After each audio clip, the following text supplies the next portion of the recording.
आमदार धनंजय मुंडे यांनी अमोल खुने यांना माझ्या हत्येची सुपारी दिली होती असा गंभीर आरोप मनोज जरांगे पाटील यांनी केला होता। मात्र अमोल खुने म्हणाले की मी निर्दोष आहे, मी कसल्या प्रकारची सुपारी घेतली नव्हती, मी नार्को टेस्टसाठी आणि समोर येण्यासाठी चॅलेंज केलं होतं मनोज जरांगे पाटील यांना। मात्र मनोज जरांगे पाटील यांनी याच्यावर कोणतेही स्टेटमेंट दिलेले नाही। यांनी आवाहन केलं होतं, त्यानंतरही मनोज जरांगे पाटील काहीही बोललेले नाहीत। आपल्यासोबत मनोज जरांगे पाटील यांचे पूर्व सहकारी अमोल खुने आहेत। नेमकं जाणून घेऊयात अमोल खुने यांच्याकडून। सर, स्वागत आहे तुमचं। आपण ज्या पद्धतीने आपल्यावर गंभीर आरोप केले होते, न्यायालयातून आपली सुटकाही झालेली आहे आणि त्यानंतर आपण रायगडावर चटकमक टोकावर जाऊन मनोज जरांगे पाटील यांना नार्को टेस्ट म्हणा अथवा समोर पुरावे घेऊन समोर येण्यासाठी आवाहन केलं होतं। मात्र कुठं मनोज जरांगे पाटील यांनी समोर कुठेच आलेलं नाही। मात्र काय सांगाल या प्रकरणावर?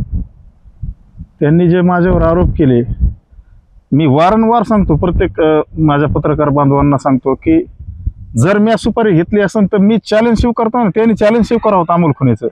नार्को टेस्ट, SIT चौकशी, जर मी त्यांची सुपारी जर घेतली असेल आणि मला जर धनंजय मुंडेने जर सुपारी दिली असेल त्या नार्को टेस्ट मध्ये येईन ना, डायरेक्ट मी नाव घेईन ना, मला धनंजय मुंडेने दिली का आणि कुणी दिली। मग हे माझं चॅलेंज का म्हणून स्वीकारित नाहीत? ह्यांची एवढी घबराट का झाली? चॅलेंज स्वीकारायला पाहिजे, असं मोगम बोलू नये। आणि दुसरी गोष्ट, मी रायगडावर बी जाऊन सांगितलंय ना, मी जर दोषी असेल तर मला हेटकमक टोकावून फेकून द्यावात। नगद नारायणाची बी शपथ घेतली रायगडावर जाऊन। मी जर दोषी असेल तर मला नगद नारायण बघून घेते, माझ्या संसाराची अख्खी राखरांगोळ होईल। मग हे समाजाची दिशाभूल का म्हणून करायला लागलेत? ह्यांच्यात जर खरी धमक असेल आणि हे जर खरे 96 कोळी मराठा असतील तर ह्यांनी चॅलेंज स्वीकारावं आणि सामोरे जावत ना। विनाकारण समाजामध्ये तुम्ही समजा जे असा गैरसमज पसरायला लागलात, तुमच्यात जर खरी धमक असेल तर तुम्ही अमोल खुनेचं चॅलेंज स्वीकारता। आता ज्या वेळेस आपण हे आवाहन केलं होतं त्याच्यानंतर मनोज जरांगे पाटील अथवा त्यांचे कोणी सहकारी असतील, कोणी कार्यकर्ते असतील, यांच्याकडून आपल्याला काही सूचना आली का किंवा काही संदेश आलेला आहे का या संदर्भामध्ये? मला मॅनेज करायचा खूप प्रयत्न केला 3-4 वेळेस, पण मी मॅनेज होत नाही ना। कारण पैसा आहे का तुमच्यासारखं आहे का समाजाच्या जीवावर पैसे कमवायचे नाही? अरे खऱ्या खानदानीचा आहे मी, 96 कोळी, आणि खऱ्या बापाची अवलाद आहे मी। तुमच्यासारखे असे चोट्टे धंदे करीत नाही मी। तुमच्या टोळीतला ते गांग्या काळकुट्या, हे पांडुरंग तारक, श्रीराम कुरणकर चोट्टे जाऊन येत तुम्ही। तुम्हाला ओपन चॅलेंज आहे अमोलची, तुम्ही काय कमीलंय काय नाही चोट्टे हो। तुम्ही जर खरी 96 कोळी मराठीची अवलाद असताना आणि खरे जर मराठीची अवलाद असताना तर खरं सांगा ना, आम्ही इथं ते कमीलं, इथं आमच्या प्रॉपर्ट्यात खरं काढा ना। आणि माझं बी चेक करा ना, कवर समाजाच्या जीवावर पोळ्या भाजतात रे भाड्या हो। एक दिवस सारे समाजाला कळण, चोट्ट्या हो सारे उघडे पडतात। मी तुम्हाला चॅलेंज करतोय आणि तुम्हाला काय माया नादी लागायचं लागा। अमोल खुने आहे का आज बी तुमच्या विरोधात बोलतोय, उद्या बी बोलणार आहे। तुमच्या काय शक्यत तेवढा एक वाटा आणि अमोल खुनेला आतमध्ये टाकायचा तुम्ही प्रयत्न करा। आपल्याकडून वेळोवेळी आरोप केला जात आहे की समाजाच्या नावावर अनेक प्रकारच्या प्रॉपर्ट्या तयार केलेल्या आहेत। नेमकं कशा पद्धतीच्या प्रॉपर्ट्या नेमकं कुणी गोळा केलेल्या आहेत आणि कुठं कुठं त्यांच्या प्रॉपर्टी आहेत, कशा पद्धतीचा अवैध पैसा जमा केलेला आहे, काय सांगाल? आता तुम्हाला एकाच उदाहरण देतो, गंगाधर काळकुटेचा। गंगाधर काळकुटे पहिला कुठं होता? छावामध्ये होता।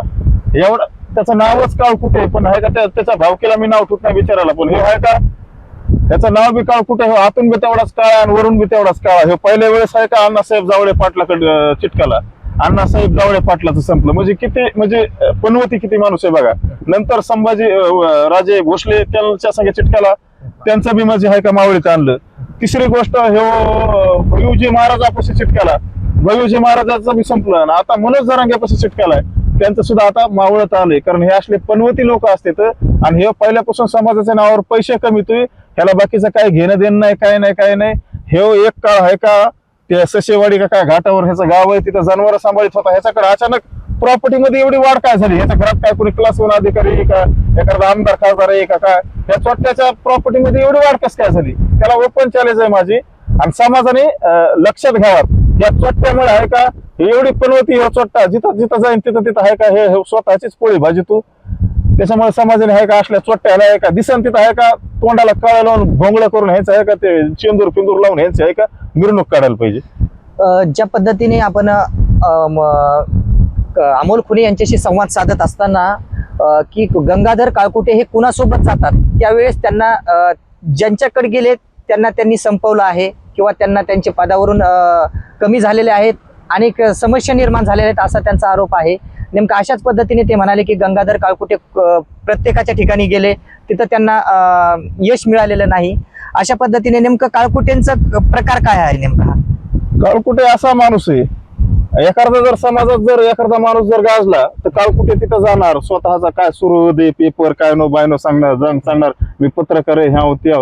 पण तो आहे का कधी बी दलालीच करतो. पहिल्यापासून समाजाच्या नावावर त्याने दलाली केली आणि मराठा समाजाने आहे का त्या कुत्र्यावर भरवसा ठेवू नये.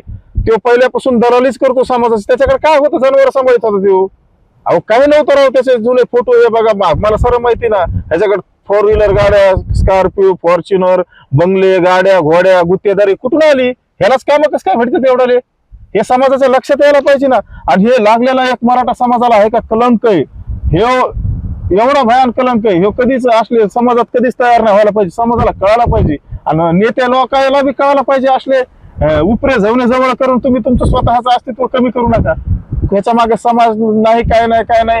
बघा समाज ह्याच्या विरोधात किती कमेंट करतो ह्या बाईटवरच. आपण ज्या पद्धतीने मनोज जरांगे यांच्यावरही आरोप झाल्यानंतर त्यांचे सहकारी गंगाधर काळकुटे यांच्यावरही आरोप केलेले आहेत. मात्र गंगाधर काळकुटे हे मनोज जरांगे पाटील यांचे अत्यंत जवळीक आहेत आणि वेळोवेळी ते सोबतच असतात. असं पाहता याकडे. मग गंगाधर काळकुटे काय लहान योद्धा काय? त्यांनी कोपरेडच्या आरोपीला कोर्टात मारलं मनोज जरांगेने. त्यांनी आम्ही काय, आमचे उगा समजा असेच नाव होतं. गंगाधरने किती मोठं समाजासाठी केलं बघा ना. शिरपा चिंदमला गंगाधरने मारलं जेलमध्ये जाऊन. लहान आहे का गंगाधर काळकुटे? मारणारे आम्ही, पण आम्ही गंगाधरला उपमा देतात ना. कारण काय माहितीये का, सध्या पैसा पाणी गल्ली ते दिल्ली बॅनर लावतो. ह्याच्याकडे पैसे आले कुठून? एखाद्या आमदाराला आमदार व्हायचं असलं तर मतदारसंघापुरते त्याला बॅनर लावता येत नाहीत. ह्यो महाराष्ट्रात बॅनर लावतो, ह्याच्याकडे पैसे येतात कुठून? ह्याच्या कमाया कोणत्या तशा? मुंबई ते दिल्ली बॅनर लावतो, स्वतःचं नाव करतो, कुठं बी बॅनर लावतो. म्हणजे ह्याचा हेतू काय? पण तरी बी ग्रामपंचायतचा सदस्य सुद्धा होणार नाही. कारण स्वतःचे बॅनर लावून आणि स्वतःच्या गाड्या फोडून असे स्टंट करून आहे का कधी माणूस मोठा होत नाही. पोलीस संरक्षणासाठी ह्याने स्वतःची गाडी फोडली, स्टंट केला ह्याने. ज्या पद्धतीने मनोज जरांगे पाटील हे माजलगावच्या एका हॉटेल उद्घाटन प्रसंगी आले होते, त्यानंतर त्यांनी काही खाऊ गल्लीचा विषय असेल किंवा वडवणी पेट्रोल पंपाचा विषय असेल, अशा प्रकारचे आरोप आपल्यावर जरांगे पाटलांनी केले होते. नेमकं त्या आरोपाला कसं उत्तर द्याल आपण, काय सांगाल? मी त्या आरोपाचे उत्तर मी त्यांना देणारच आहे. मी काय म्हणतोय, मी जर कोणत्या वडवणीच्या त्या दोन मंत्र्याला पेट्रोल पंपावर भेटला असेल तर तिथला CDR काढा, तिथलं लोकेशन काढा, तिथं CCTV असेल. आणि पुन्हा खाऊ गल्लीमध्ये कुणाला भेटलोय, मी जिथं ज्यांना भेटलोय तिथं गंगाधर काळकुटे त्यांना भेटलाय. मी असं पाय पडत नाही कुणाच्या, ओपन भेटतोय कुणाला बी भेटतोय. आणि गंगाधर तुम्हाला काय पुरवितोय काय नाही, कुणावर बोलायचंय काय करायचंय हे सारं मला माहिती.